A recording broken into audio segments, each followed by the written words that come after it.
And good Wednesday night, everyone. Welcome to Dimensions, Encounters with the Unknown, your weekly trip into the world of the paranormal and the unexplained. I'm your host, Chris McGill. Lorraine Warren and her husband, Ed, are probably two of the more well-known ghost hunters and demonologists in the world. They have lectured extensively at colleges and universities across the country. They've written over 10 books on the subject of ghosts and demons, and they are the founders of the New England Society of Psychic Research. Some of their more high-profile investigations have included the home of Jack and Janet Smurl of West Pittston, Pennsylvania, the scene of a terrifying haunting that plagued that family from 1985 to 1987 and was portrayed in the book and the film The Haunted. The case of the possessed Raggedy Ann doll, known as Annabelle, that could mysteriously move from room to room, communicate in writings, and was even known to have physically attacked someone. And the most well-known case, Amityville, the home where Ronald DeFeo murdered his entire family on the night of November 13th, 1974, the very same home where just a little over a year later, George and Kathy Lutz reported supernatural happenings that eventually drove them from that house just 28 days after they moved in. The story has been told in the book and movie of the same name, The Amityville Horror, and it has spawned several Amityville sequels, including the very latest movie. Now, there's also been a significant amount of speculation as to whether or not the whole story was a hoax, simply made up by George and Kathy Lutz with hopes of selling a few books and making enough money to get out from underneath the reported $80,000 mortgage they had, which in 1974 was a significant amount of money.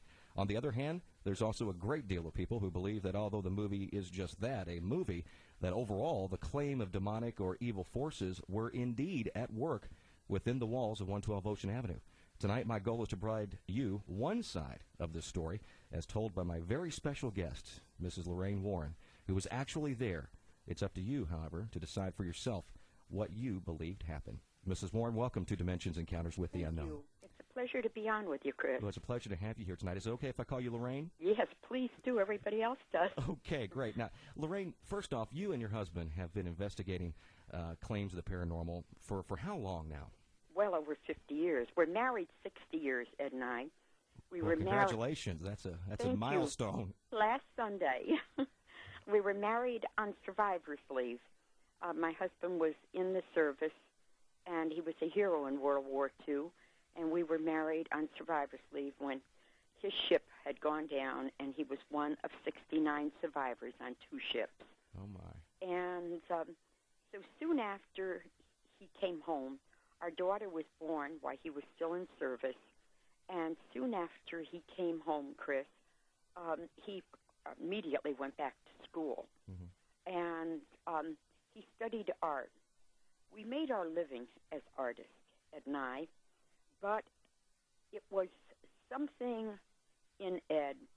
He had to, in some way, satisfy his curiosity regarding the home he grew up in as a boy. That's how it started, and that was back in the 50s. Now, was the home that he grew up in, was it haunted? Very haunted. It was frighteningly haunted, the home he grew up in. His parents and Ed, his twin sister, and his older brother, Roman Catholic family. The priest would be there many times to bless the house, but it never, ever seemed to bring peace. And it was something that had a very dire negative effect on my husband, something that he needed to really understand. His dad, who was a state trooper, used to tell the kids, you know, whatever you do, you don't talk about this outside the house. You know, so fearful probably of ridicule and like that, not fully, truly understanding all the things that were going on in that house. And so that's how it started. It started as a curiosity. And did his interest in that kind of bring you into it as well?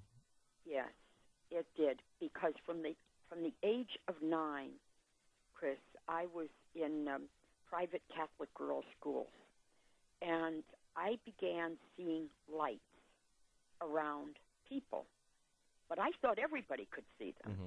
I just didn't understand why everybody wasn't talking about it. Right.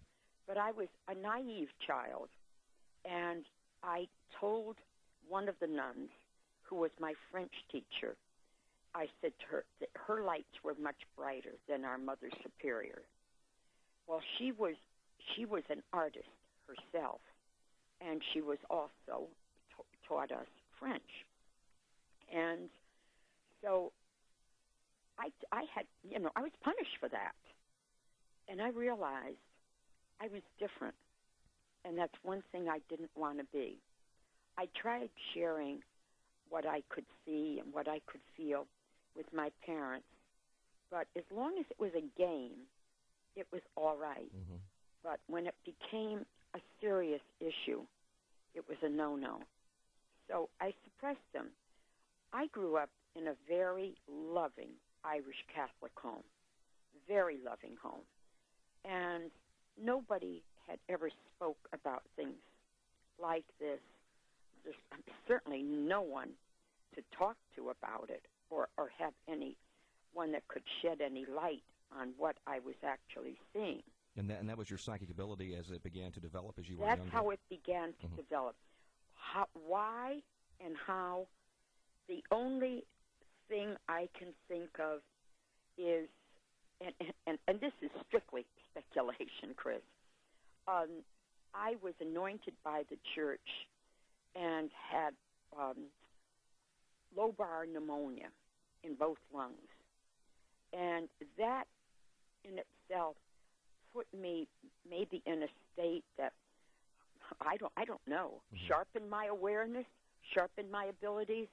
Chris, I don't know this. That's never been proven one way or the other. But then as I began going in these homes with my husband and growing up as he did in a Catholic family with our Catholic faith, I felt that what I was doing and what I was feeling was almost against our religion. Mm-hmm. And it was difficult for me. Right. It was very difficult. And so I knew things about these homes that I had no knowledge of. Sometimes I would say little things to Ed, but he didn't understand that. Mm-hmm. I mean, he wasn't knowledgeable. He was just satisfying his curiosity. He was a phenomenal artist, and it was very, very easy to sell his work and have exhibits of his work where it would sell. And so, anyway, finally, years into our work, I began really confiding in him what I could see and what I could feel. And I realized that it was quite accurate. Now, to understand more about myself, I found out that at UCLA, Dr. Thelma Moss and Dr. Johnson were doing research with Kirlian photography. Mm-hmm. This is a Russian-invented camera that can photograph the human aura around every living thing that God created. I knew I had to be there. Yeah, I've seen those photographs. Those are fascinating photographs. They are. They are fascinating, Chris. And I knew that I had to go there. I knew that that was important to me. Could somebody possibly scientifically prove something that I had been able to see since I was a child?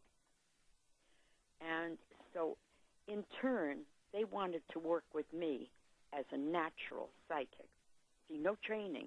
Right. Training, no books, no nothing. Everything that happened very naturally. And I've always, as has Ed, felt very spiritually protected in our work. Our faith has always been very important to us, still is today, and it has protected us. And in the type of work and the type of investigations you all have done, because I've read a lot about your work, I've seen a lot of the videos you all have put out, that has come in handy, I'm sure, to say the least. It is. Without it, I don't think you can survive. Ed's knowledge of religious demonology came through, I can't even begin to tell you the amount of study. But if you were to ask him, how did you become a demonologist? He's a serious man, and he would quite readily tell you, you're born a demonologist. To fight that? That's how he would answer you. Well, we need to take our first break here, Lorraine. When we come back, I want to get in a little bit more about that particular type of work you've done, and, of course, the big investigation, Amityville. You're listening to Dimensions, Encounters with the Unknown on Louisville's Talk Radio 1080 WKJK. Don't go away. Talk Radio 1080 WKJK.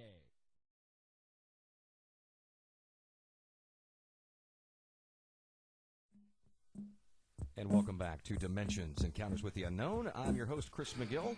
My very special guest tonight, Lorraine Warren, ghost investigator, demonologist, and our subject tonight, the Amityville Horror. And Lorraine, as we left before that last break, we were actually getting into the discussion a little bit of demonology. Now, would you say that your Amityville investigation with your husband, Ed, was the most famous investigation you've ever done? That comes up a lot. Nationally and internationally, that comes up a lot. It's certainly the most publicized. Okay. So I guess, yes, I would have to answer yes to that, Chris. Okay, now I understand can you tell me a little bit about the history that surrounds the actual plot of land that this home sat on in Amityville, New York? There's a lot of history behind that, isn't there? Yeah, there's a lot of history to the land. It was used by the Indians, by the Shinnecock Indians, a plot of that land. It's really only a plot of land because it's on such valuable property right there on the Amityville River. But so if you ever seen how close, Chris, the houses are together. I haven't been there, but I've seen it on television, and you sometimes can get a good idea, and sometimes you can't. No, I don't think they're 30 foot apart. So they're very, very close then. But I'm telling you that for one reason, and we'll get into that further on. Very, very close together they are, yes. And so that land was used, it was like an enclosure they had there for the sick and the mad and the dying.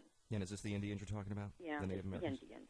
And then a guy by the name of Ketchum, John Ketchum, he was ousted from Salem for his practices. And he came down there and built a small cottage on that land and stated that he wanted his remains buried on the land after he was gone.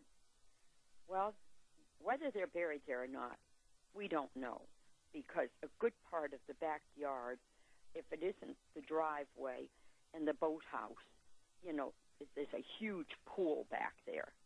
So it would be very hard to start figuring out, if he is buried. There's a good chance, yes, that he's buried on the land.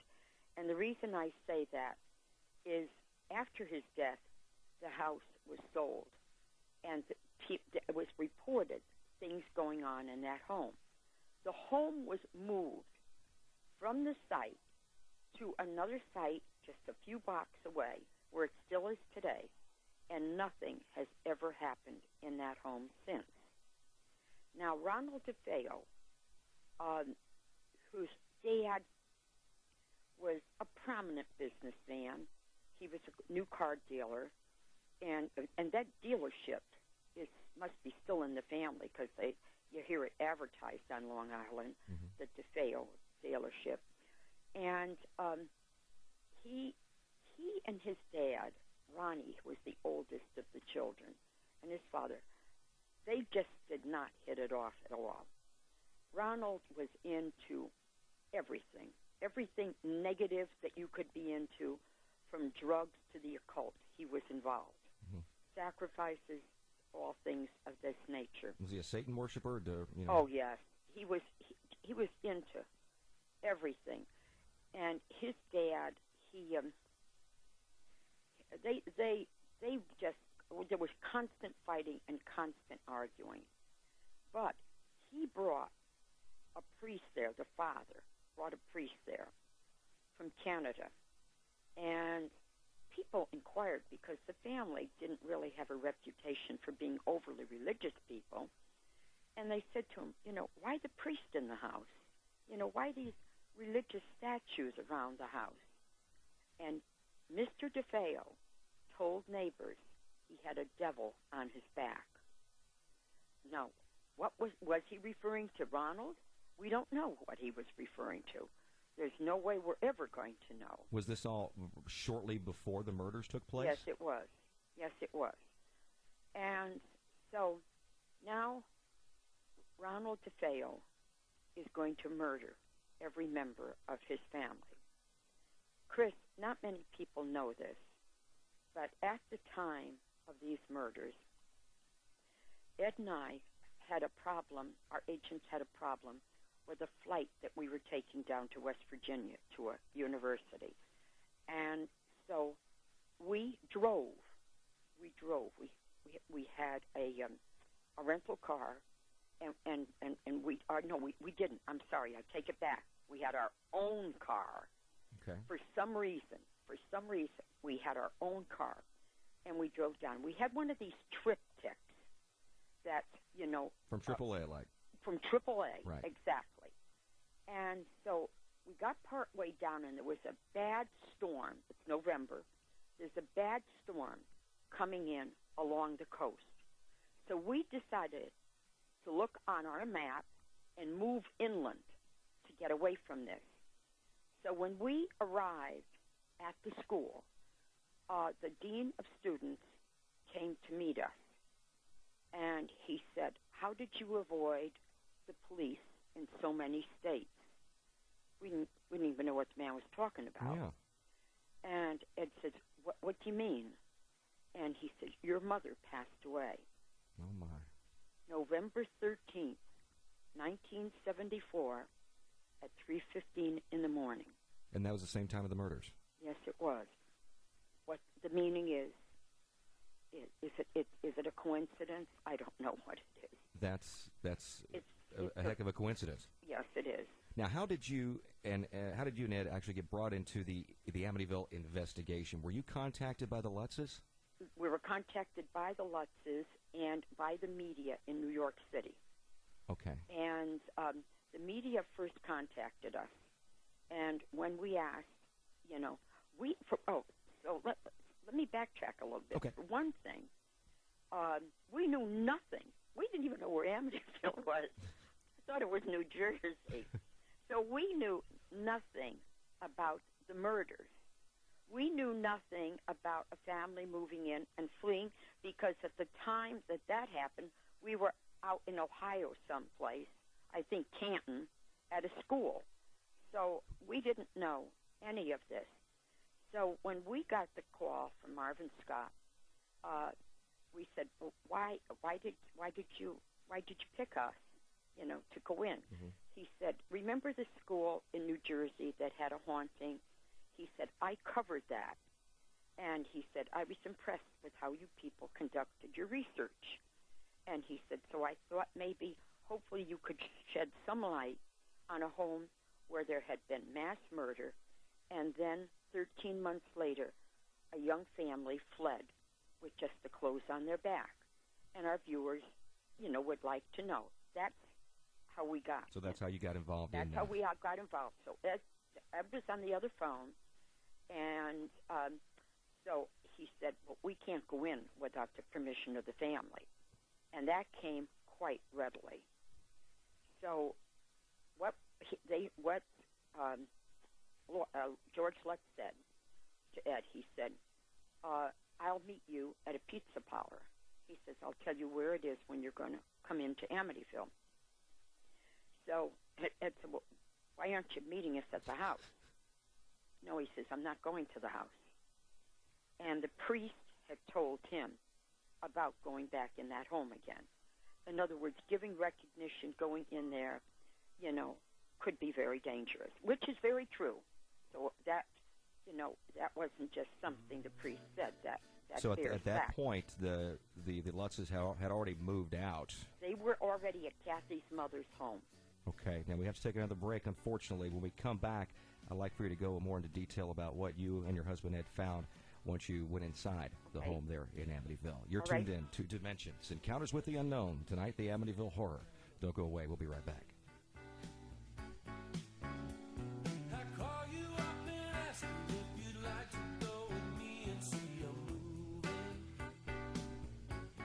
Talk Radio 1080 WKJK.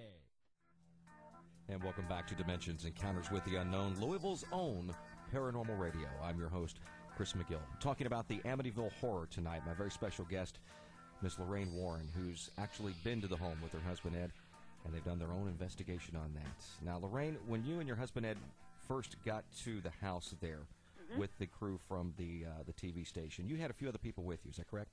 Oh, quite a few people with us. There was a parapsychologist and his wife from England. There was a woman by the name of Mary Pascarella, who headed a psychic research group out of New Haven. There were people from Duke with us, our own researchers, and our own cameraman. Okay, now what was it like when you first walked in the home? I carried a relic with me. A man by the name of Padre Pio. Now, anybody of Catholic faith, any background in Catholicism, knows that man was canonized a couple of years ago. He wasn't at that time. He was a Catholic priest in Italy who suffered the wounds of stigmata for 50 years of his life. He had the gift of discernment, and he physically fought the devil. Now, I did not know anything about the background of this home. I asked him to come in with us in spirit to help me with discernment. That's what I asked for. A photograph was taken of me in that house in the wet bar room. That's that, like sunroom, Chris, that you see in the front of the house. Exactly. And there's an image of him, which we were able to document through a Catholic priest who served with him in Italy, looking at me in that house. Now, my first reaction, my first emotion, is a better way of putting it, when I walked in, was one of total sadness. It was overwhelmingly sad to walk into a home where a whole family had been murdered, where another family, young family, had fled with nothing, didn't take anything with them. They even left food in the refrigerator, right? Food in the refrigerator, clothes left to drip dry, everything, Chris, just like you left your home today. So they literally just left everything, all their worldly possessions, and fled. Yeah, okay. And fled. And people that say it's a hoax or that they concocted this, what a sin that is to say that. The Amityville case has affected our personal lives more than any case we ever worked on. That is saying a lot. Now, is it true that your husband, Ed, actually had a very bad experience in the basement of the home? He had a bad experience in the basement while I was having a bad experience going up onto the second floor. The media were covering it. Remember that. Okay. And so they asked me to go onto the second floor to tell them what I felt. Now, I knew nothing about the background. I knew nothing about any red room, nothing about a sewing room, nothing about a priest, and what had happened to this priest. I knew nothing.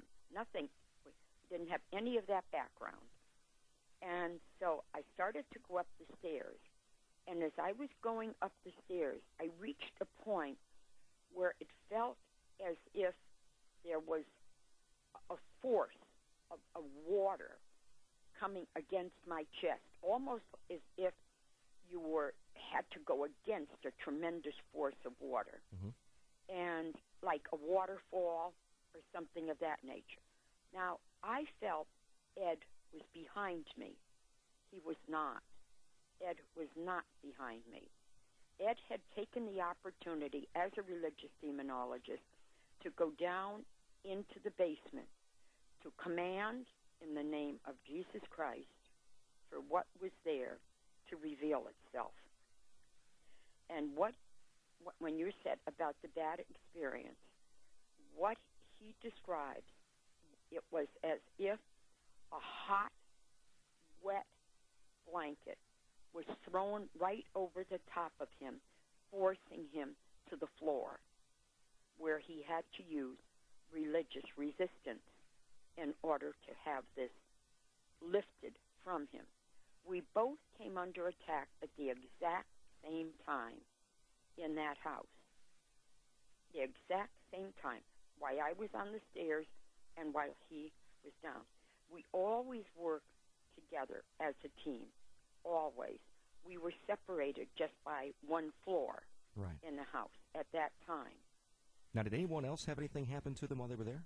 For one thing, one of the interns from the Duke group, the chair that he was on began rocking back and forth, and they had to take him out of the room where he was. Okay.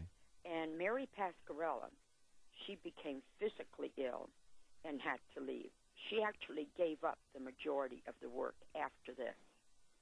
And the cameraman had severe heart palpitations. So I get upstairs. I realize now it is not with me. And I went into a room to my left. And Marvin Scott said to me something about, what do you feel in this room? And my reply to him was, I hope this is as close to hell as I'll ever get. It was that bad? Yes.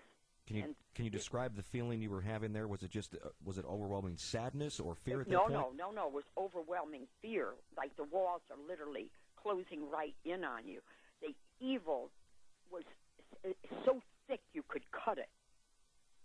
That is where the Catholic priest, he invited us to meet with him, Kathy's mother, and the Lutz family and children, and their dog Harry, at her mother's home on the Feast of St. Joseph's, and he baked St. Joseph's bread for us. Mm-hmm. It was at that night, Chris, that he stood to cut the bread, and we weren't supposed to talk about the case while the children were still awake. And he stood to come, and he looked directly at me. I thought I was right back in parochial school again, and said to me, who do you think brought you out of that house? Just like that. And I said, God, I guess, Father. Padre Pio, right? I said, how do you know? Nobody knew that, Chris. Nobody knew that. Nobody. Not one person, not one cameraman, not one researcher. My husband is the only one I told I carried that relic into that home with me. And he begged my husband never to go back in that home again. He begged him. He told us that night that he was slapped across the face in that room and told by an unseen voice to get out. And this is the priest who was in the home with the Lutzes prior to anyone even knowing anything was going on there, correct? This is Father Pecoraro. Right. The priest name that we were forbidden to use for a long time. And the church kept saying there was no priest. Mm-hmm. That was him. That's a lot. I've tried to read as much as possible about this. I've been to several websites. There's a lot out there that says, of course, that this was made up by George and Kathy to get out from underneath the huge mortgage. But there's also a lot of people who believe that, yes, something did happen there and that they were underneath this evil force or negative force, whatever was going on. Do you think it's possible? I mean, let me back up myself for a second. You have seen the movie, I'm sure. You were involved in the movie. I did a press junket for Michael Bay and Brad Fuller. Okay. Is the movie... I didn't see it. Okay. I am not promoting a movie. Right, I understand. They knew it. Dino De Laurentiis knew it with the first one. I am not promoting a movie. I'm talking about the validity of the case itself, Chris. Right. That's what I am talking about. A house that the force was so strong that it followed my husband and I back here to our home that night. Well, a good friend of mine that I mentioned to you when I was setting up this interview with you had seen you at Indiana University doing a lecture on this.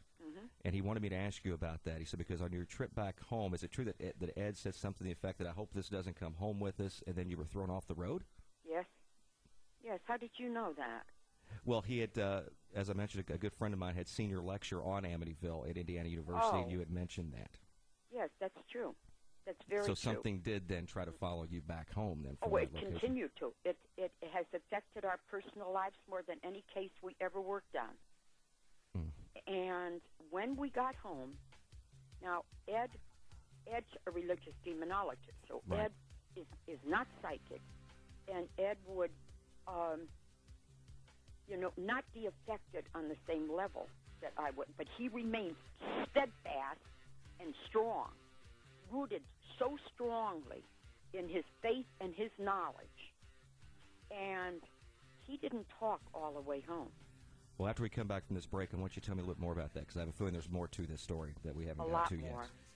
Thank you, Lorraine. You are listening to Dimensions Encounters with the Unknown. My guest tonight, Ms. Lorraine Warren, and we're discussing the Amityville Horror. I'm Chris McGill. Don't go away.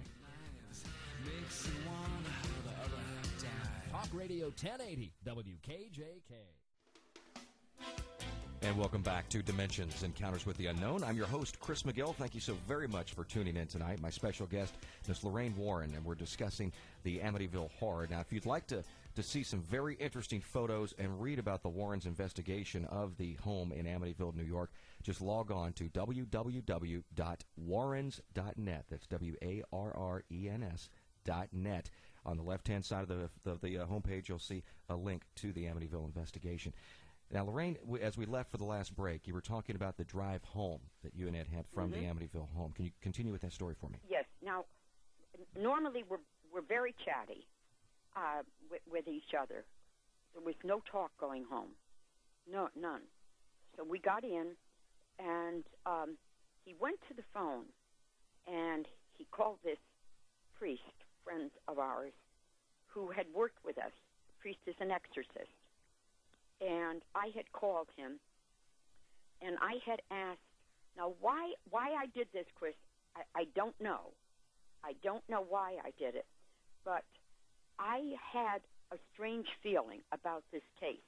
Why this case? I had no knowledge of the case, so why I had a strange feeling, I don't know. But I couldn't shake it. So I said to this priest, I phoned him and said, Father, just pray for us. Go into this case with this in spirit. That's just all I said to him.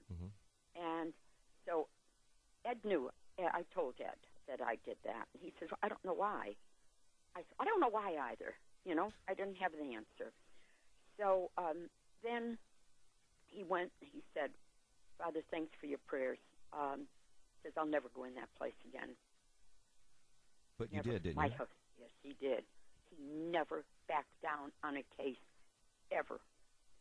And so he took everything he had, his briefcase, recorder, everything that he had, and he took it down to his office.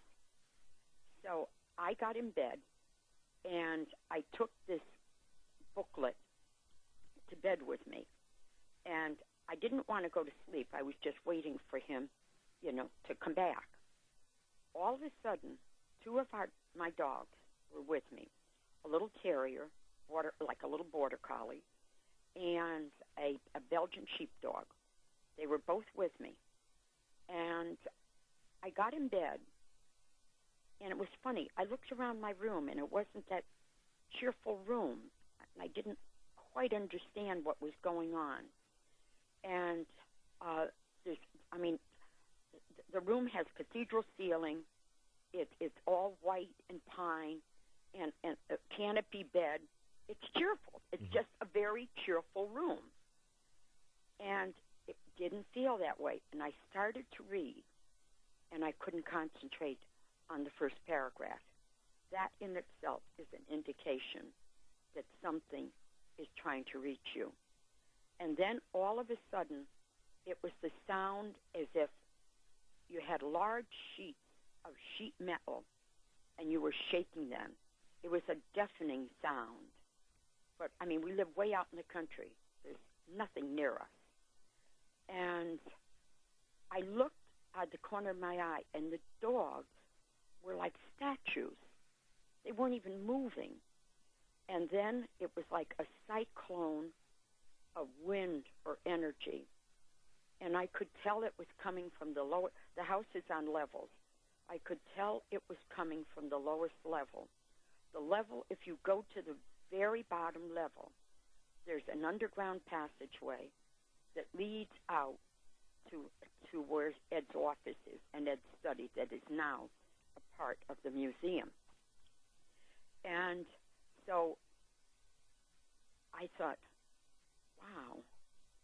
And so it came, and I could hear it now coming, and I could feel it coming all the way up into the dining room, the living room, and up onto the bedroom level. Right in the doorway leading in to our bedroom was this massive, big, black thing. And it was just a mass, or was it a humanoid kind of picture? Just image? A big black mass. It was horrible, frightening. And I made a huge sign of the cross in the air. And I said, in the name of Jesus Christ, I command you to leave and go back to where you came from. Chris, it recoiled, almost like a snake, recoiled, went out, and not minutes, seconds, Ed came in through the back door. He didn't come through that passageway. Thank God. That small, confined area, that's where vibrations build up. He didn't come that way. He came up the stairs, out the back door of the study, and came up. And he put his hand, he laid on top of the covers, put his hand on top of my hand, and said to me, honey, you have no idea what just happened to me. I said, you have no idea what just happened to me. We came under identical attack on 2 different levels of this house. At the same time? Identically the same time. Now, were you able to successfully get this entity or whatever it was out of your home after that point? Oh, yeah, the house was blessed. And has it bothered you since? I mean, this has been, since 75? The Amityville case has affected us in many ways. The car incident was another thing. Yes, it has. No, that force has never come back here again. No. Okay. And in the last couple of minutes of the program, I wish we had another 2 hours because there's a lot more I would like to talk to you about this. Obviously, after you completed your investigation, did you meet again with the Lutzes to let them know what you came up with? Oh, my God. We have met with the Lutzes so many times, Chris. We met with them that day, that evening with the priest. Mm-hmm. We went out to California. Chris, these people had no money. The book was already out. You know what they were, for Reader's Digest and like that, they were putting these pamphlets in mailboxes. Their cars were leased and rented. Mm-hmm. They had no money. Believe me, they had no money. No. That was a very real case that affected their lives in very, very bad ways. And Kathy passed away. You know that, yes, don't you? Yes, I knew she passed away. Yes, she passed away. But it was a very real case, Chris. Well, it's fascinating, and I thank you so very much for coming on the program it was a pleasure to be with you. To explain this tonight, and I really hope that sometime in the future I can have you back on. Now, one thing before we do leave tonight, how is Ed doing? I understand he had a heart attack not too long ago. It was not a heart attack. Oh, it wasn't? Ed had an arrhythmia in March 26th of 2001, and I have been caring for my husband in the home. He was hospitalized a year, and it had no chance of survival. Where Ed is at right now has a great deal to do with the amount of prayer that was said for him all over the world. we put out a worldwide plea for prayer for him when he was given 24 hours to live. Well, we still send our prayers and healing light to him, too. You continue to do that for him. We will. He's a very special man, and I thank God that he allows me to take care of such a special man. Will you both take care of yourselves? We will. And thank you again, Lorraine. And hopefully, as I mentioned, I hope to have you back on the program in the future to talk maybe a little bit more about this and some of the other investigations you all have done. We'd love to, honey. And they can gain so much on our website. And I will give that to them again. It's warrens.net, www.warrens.net. Thank you again, Lorraine. Bye-bye, dear. You take care. You too, dear. Bye-bye. And next week, join me here. My very special guest next week will be Louisville writer Kathleen McConnell, author of the book Don't Call Them Ghosts, The Spirit Children of Fontaine Mance, a heartwarming story about her life living with the spirits of 3 young children who passed on years and years ago. That's all next Wednesday night at 8 o'clock right here on Talk Radio 1080 WKJK. Don't forget to check out the website, too, for the program, dimensionsradio.com. You can find out all the programming information there and even listen to past shows as well.